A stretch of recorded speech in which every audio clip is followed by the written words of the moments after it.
မနိုတို့ ID baby မှာကလေးဖြစ်ဆွတ်စာကျွေးရင်ချက်ဖို့ဟင်းချက်ဦးလေးတွေမရအောင်လာလို့မေးတဲ့မမီတွေအတွက်ဒီနေ့မနိုစီမှာ Mighty Cooker လေးတွေရောက်ထားတယ်ပေါ့နော်အခုချိန်မှာဒီရဲ့ပစ္စည်းကိုတည်မယ်ဆိုလို့ရှိရင်4သိန်း8တောင်5သိန်းလောက်ကျမဲ့အချိန်မှာမနိုစီမှာအခု4သိန်းမပြည့်တဲ့စီလေးနဲ့ရမှာမလို့အမြန်ဆုံး order တင်ဖို့တော့လုပ်မယ်နော်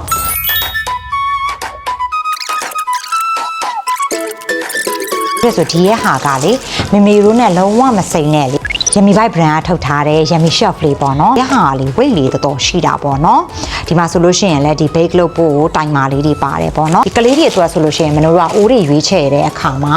quality ကိုတေချာရွေးချယ်ဖို့လိုတယ်ပေါ့နော်ဒီဟာဆိုလို့ရှိရင်လုံးဝ stainless steel နဲ့ပေါ့နော်ဒီလိုချစ်စရာကောင်းတဲ့ set လေးငါတစ်ဆက်ပါမယ်ဒီဟာဆိုလို့ရှိရင် sandwich maker ပေါ့နော် sandwich maker လေးပါမယ်ဖြုတ်ရတက်ရလည်းအရန်လွယ်တယ်အပိုပါလာတယ်ဒီရဲ့ waffle maker လေးကိုတက်လိုက်ရုံပဲ